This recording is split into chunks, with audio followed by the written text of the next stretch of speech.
Good evening.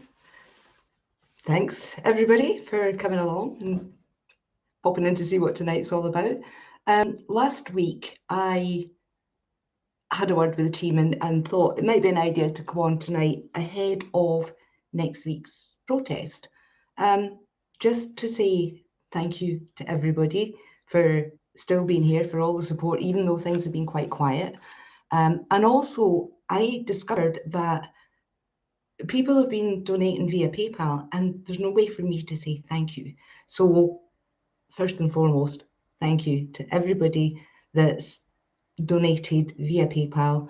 Very, very much appreciated. And I'm sorry I haven't been able to come back to you individually. In fact, some of the donations I didn't know had come in until several days afterward, according to the date on the transaction and then the date it came through for me.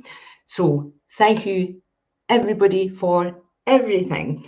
When I decided last week that I was going to do the live tonight, I had no idea how this week would develop. It didn't disappoint, that much I can tell you. But before I come on to that, in view of the developments in the last week, on Thursday evening, the 26th, I was thinking about Jodie. And I posted on my Facebook page, 7,424 days. The tide is turning. And what I meant by that was, by the 26th of October this year, that was 7,424 days that Jodie didn't get. That number of days since she was murdered. And it's a number that's difficult to imagine. If you're in an interview, and they'll quite often say to you, where do you see yourself in 5 years' time? Do you know how many days 5 years is? 1,825. That's it. If you're waiting for your holidays in a year's time, 365 days. Maybe you've got a countdown to a wedding in 2 years' time, 730 days.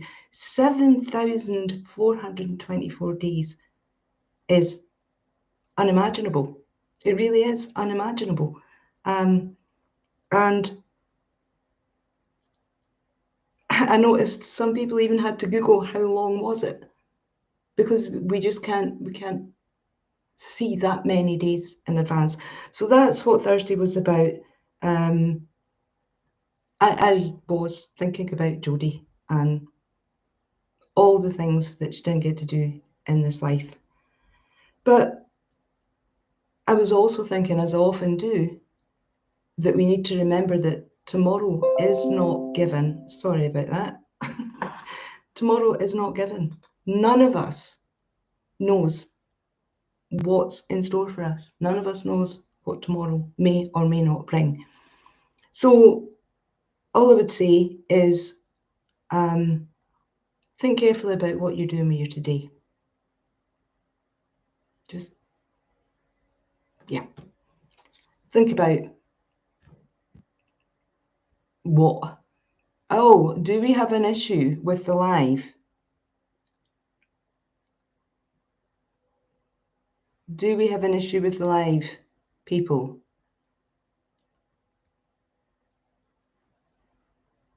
Seems that some people are not on. Okay, my clock is ticking down. Right, let's just give it a couple of minutes. Everybody in?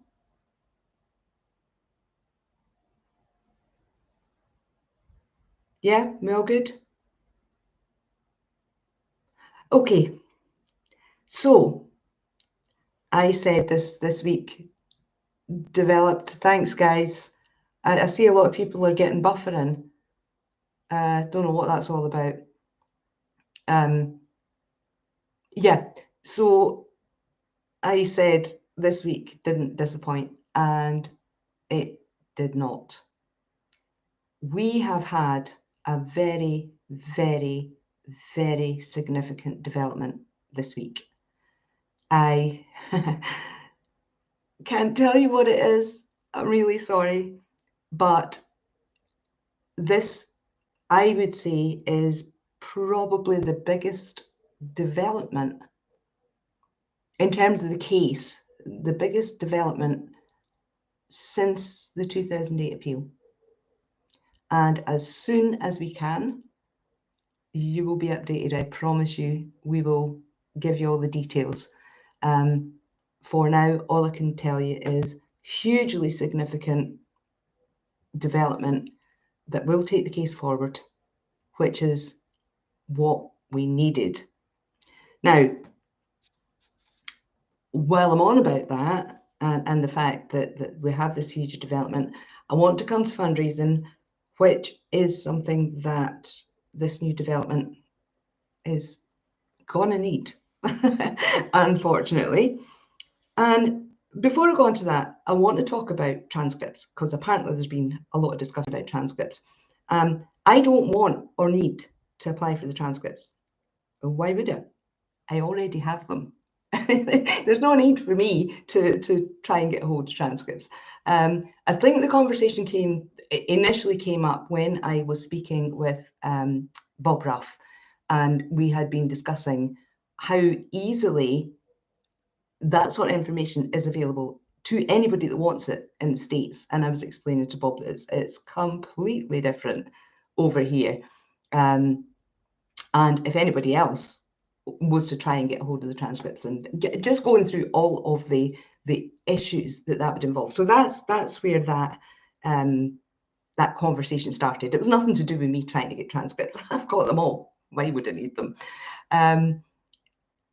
But I have no issue with anybody else that wants to go and try and get anything to do with this case. Have at it. I wish you the best of luck. Got no issue with that at all. But what I have an issue actually with two things. The first thing is fundraising for something like that. Now, there is no point in fundraising for something that won't take the case any further forward. None. And Luke's supporters work hard for the money, and they have been incredible in helping get us as far forward as we are now, in helping to fund the background to the protests and the other stuff that's been going on. They have been fantastic with that. And I don't want to see their hard-earned money go to something that cannot take the case forward. So that's all I'm saying. It's a pointless exercise. Even if tomorrow I was able to, chuck every transcript, every piece of information I've got online, the transcripts themselves would not take us anywhere. And right now, this case needs to move because Luke's still in prison. And every day spent faffing around, wasting time, is another day he's stuck in there. So that is the first thing. The second thing I have a real issue with,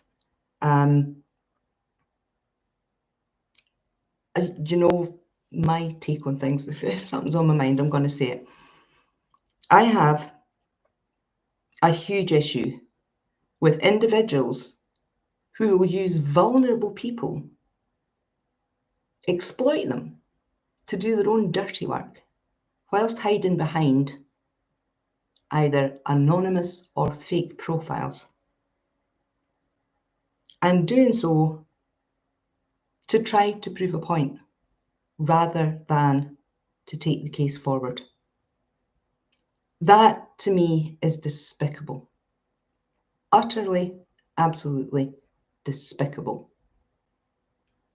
And that's all I have to say on the matter. So, back to the fundraising.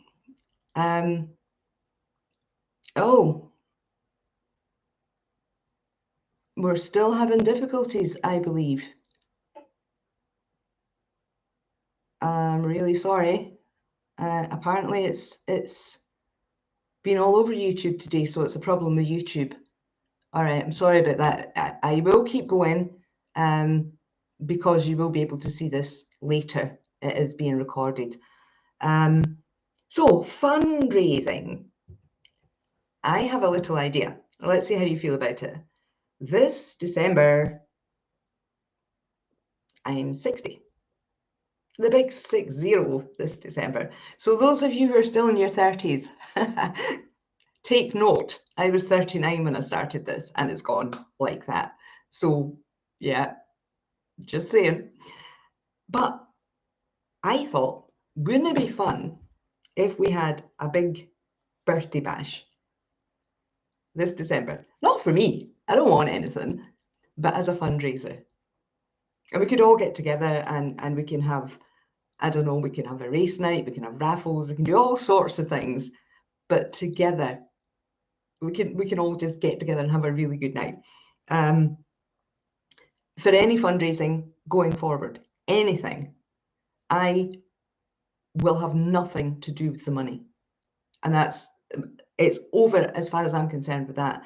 Every single time we've tried to raise funds for anything, the attacks have been horrendous.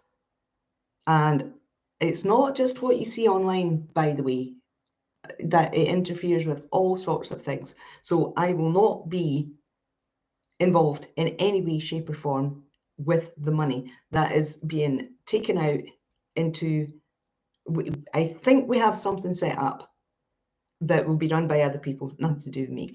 But let me know what you think about the 60th, because that would be fun. Now, there have been a couple of comments again about things that I've said. So one of the things I've said is, if all the testing was to come back and it was Luke, after all, then so be it. At least then we would know the truth. And the other is, when I'm asked, excuse me, when I'm asked, how do you know he's innocent? I always say, I don't. Nobody does. Excuse me.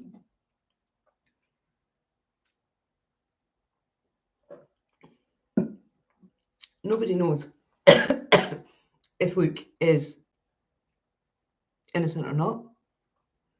What I do know is that there is no no evidence to support the claim that he's guilty, and there is a mountain of evidence pointing elsewhere. But my point here is that both of those answers, that I don't know for sure that Luke Mitchell's innocent, and if the test were to come back tomorrow and say it was him, then so be it. I have been giving those same answers since 2007, the first time I was asked publicly both of those questions. And I will continue to give both of those answers because they are the truth.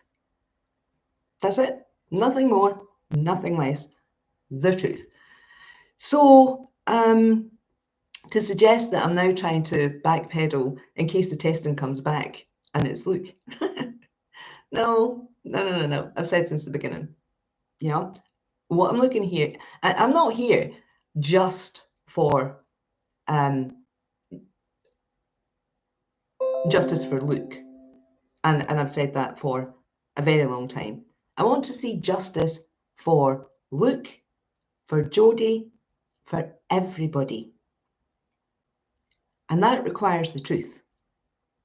So if I'm looking for anything, it's the truth. And that's all that I've ever been looking for. So yeah, I'm not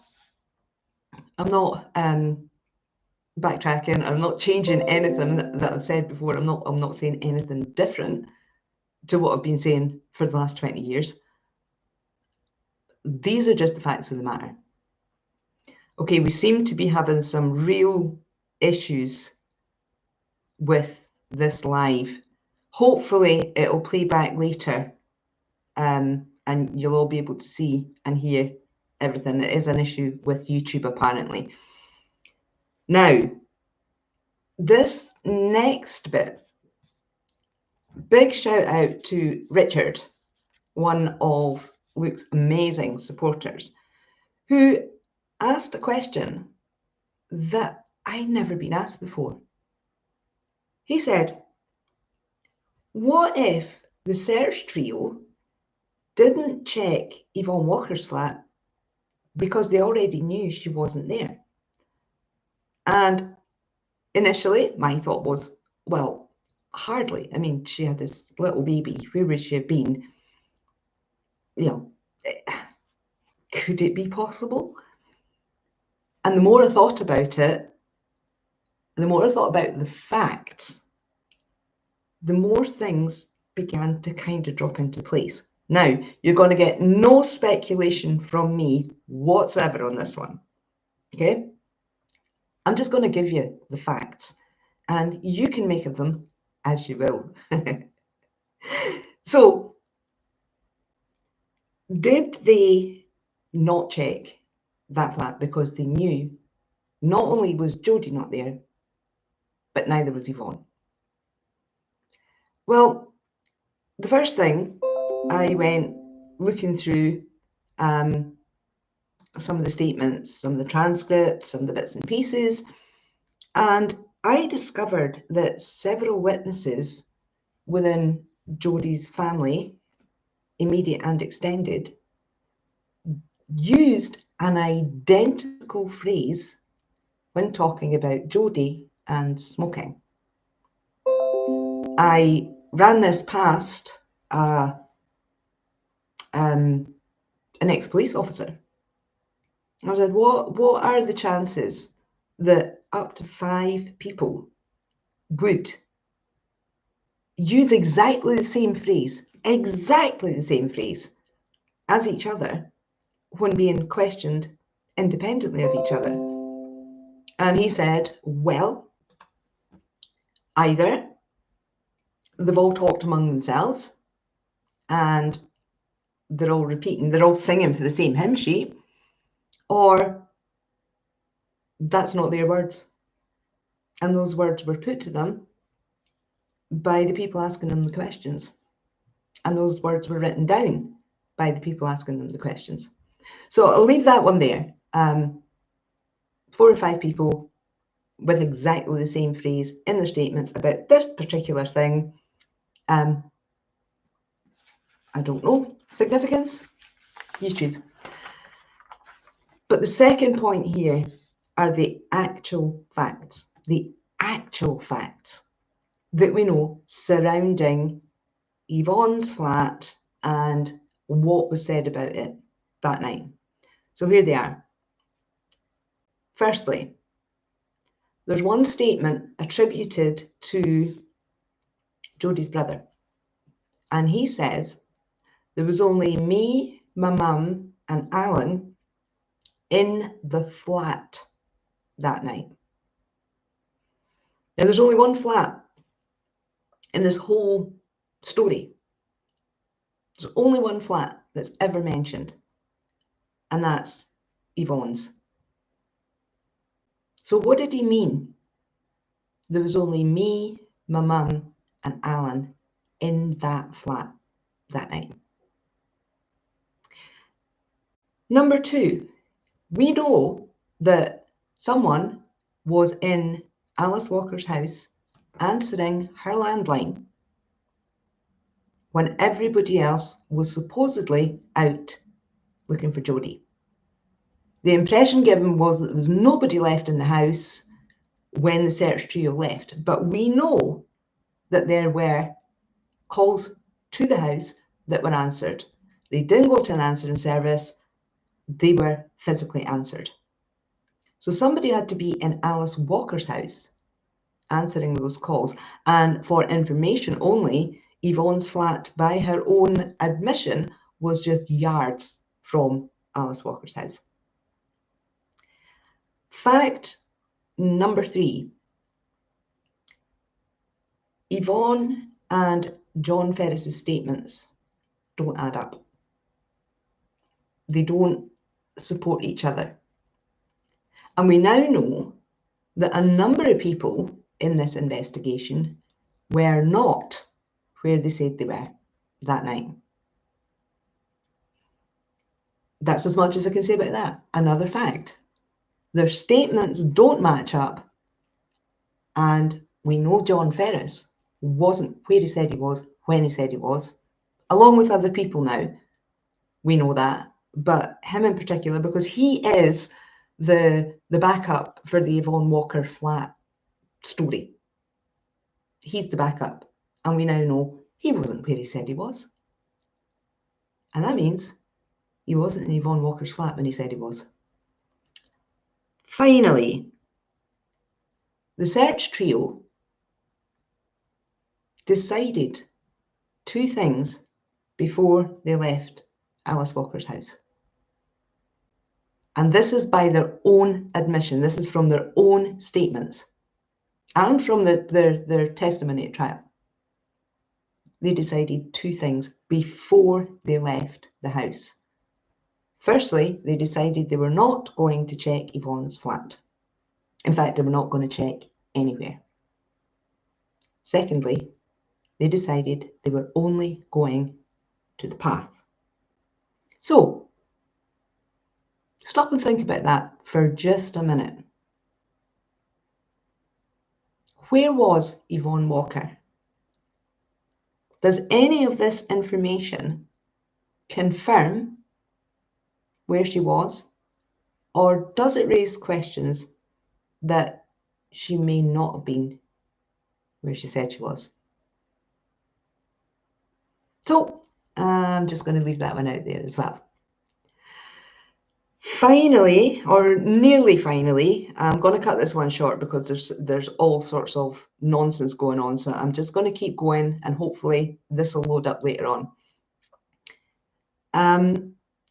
Clearly, the mischief makers out there are currently out in force.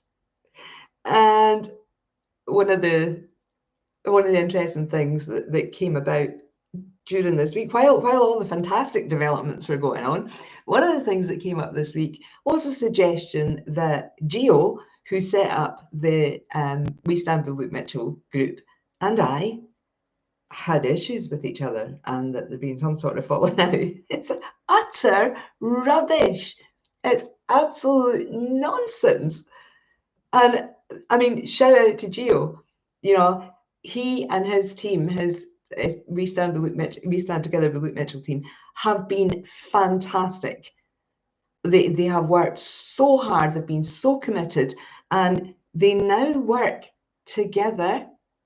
Or the two teams, Jodie Jones and Luke Mitchell, Who Got Justice, and the Stand Together group, work closely together, and they bounce ideas off each other, and decisions are taken between the two groups. We also have the TikTok, which is run by Louise and Christina. Same thing. Everybody is working so hard together. That's what teamwork is. So for the mischief makers, that's not going to work. That's not going to work. We are all shoulder to shoulder here. And any nonsense about people having issues with each other and falling out, it's rubbish. It's absolutely rubbish. And big thanks to everybody in the groups that are working so hard and so close together. They made that last protest what it was. They did that, and they will do it again next weekend, which is what I'm coming to now. Next Saturday, the 4th of November, our next protest is in Edinburgh, in the Royal Mile, just opposite the High Court. Teresa, who got the rosettes for us last time, has been in touch. She has more this time. Hopefully, we'll get to meet her in person this time.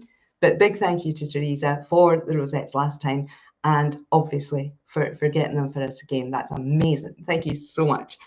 And you're gonna have to watch out for Sans with a legendary tablet, people.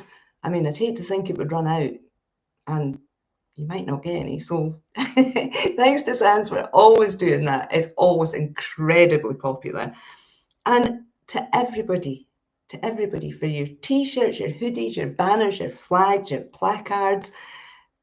everything you do to raise awareness at these protests. They're amazing. And for always being such good-natured, welcoming, friendly, supportive people, especially to the newbies. The people who've never been to a protest before, who are dead nervous and don't know what to do, and you guys just sweep them up and take them with you.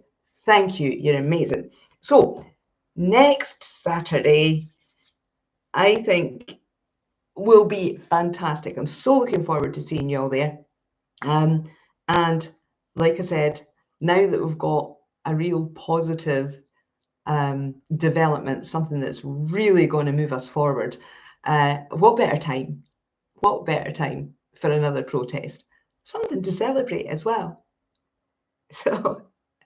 So looking forward to seeing you all there. I'm going to finish with a question before I go to what I can see of the questions here. There aren't very many, but I think there's a couple.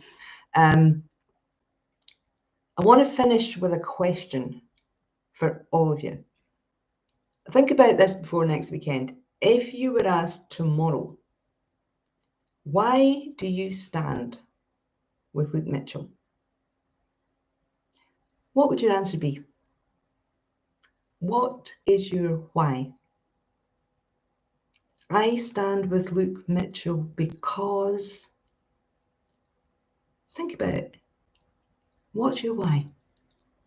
Because it's really important that you know why you're doing this.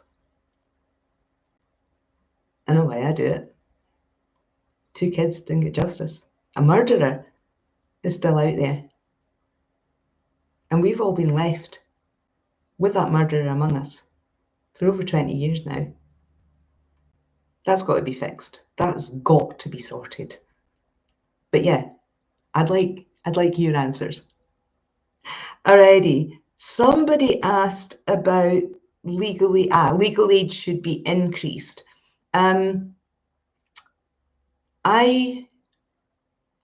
We had a long discussion about this, and in terms of the samples and getting the samples tested and everything,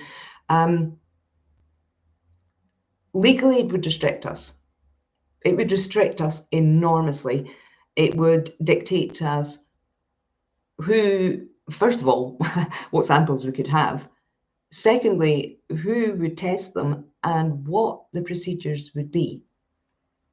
And we haven't come this far just to come this far. That would be nonsense.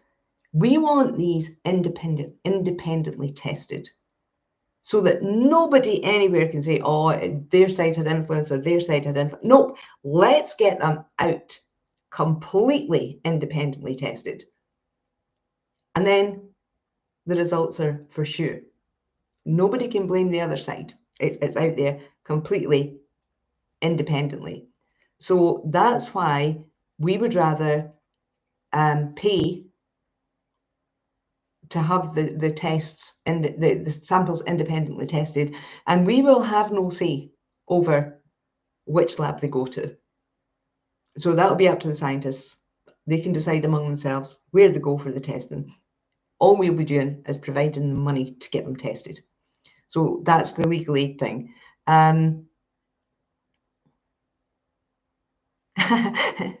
We support anyone who is brave enough to come out with us. Absolutely, 100%. Absolutely. And I know some people have been very, very nervous about coming to the very first protest.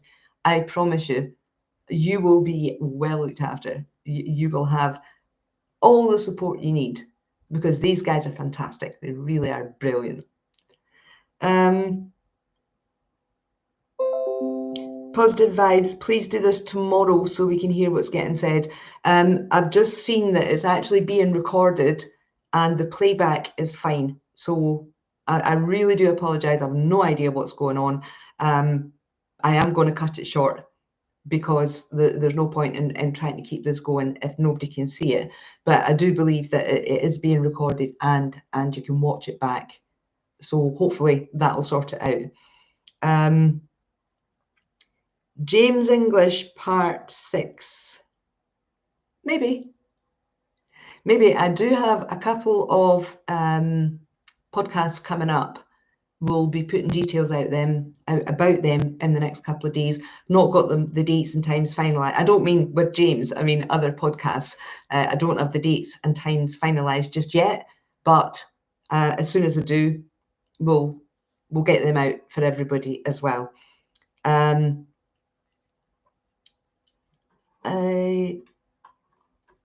saw one here. If you just give me a second. Everybody's talking about the buffering. I saw a question there.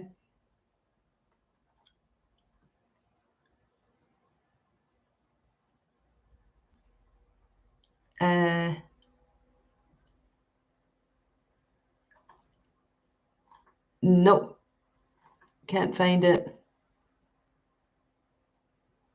Okay, let's call it at that for tonight. I'm sorry. There's been so much hassle just trying to get on. When YouTube decides to do this, there ain't nothing anybody can do. Catherine, they set look up. That's probably why they meant look at the top of the path. I've always wondered why Jodie's mum didn't join the search party. Well, like I said, we can't go down the speculation route about things that we don't have evidence to back up. I mean, I don't think there's any question that Luke was set up, certainly by the police investigation. We have uncovered some stuff in the last few weeks that kind of leaves us without any doubt that Luke was set up by the police investigation. If other people were involved in that, no doubt that'll come out in the wash over time as well. But we just have to be a wee bit careful right now about. I don't want to be seen to be pointing the finger at people who may have had nothing to do with this. And until we have the information, until we have the facts, we just don't know.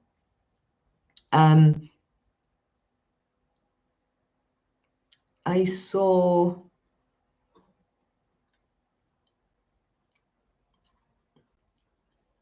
Yeah, no, I think I'm going to leave it at that. I'm sorry. I don't think there's anything else I can do. We don't have any control over what YouTube does with this. I'm going to give it a couple of seconds because I see some people are rewinding and it's playing okay for them on the rewind.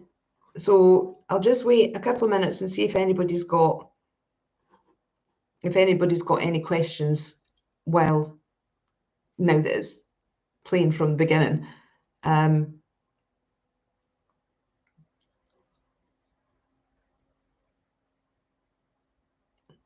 Yeah, Scott, I think this is more than just a mishap. I think that's possibly the understatement of the year for them to try and explain this away as an innocent mistake somewhere that somebody did something wrong. Come on, how stupid do they think we really are? I don't think they ever thought all this information would make it into the public domain. I think they thought they were quite safe with the nonsense that they put out. They weren't. All right. I think I'm going to call it at that. I'm really sorry about the messing about, but I do hope to see you all very soon, like next weekend. And I promise you, we'll update as soon as we possibly can with developments. But for now, I'm going to call it a night and see you all soon. Thanks for persevering, guys. Sorry about that. Bye-bye.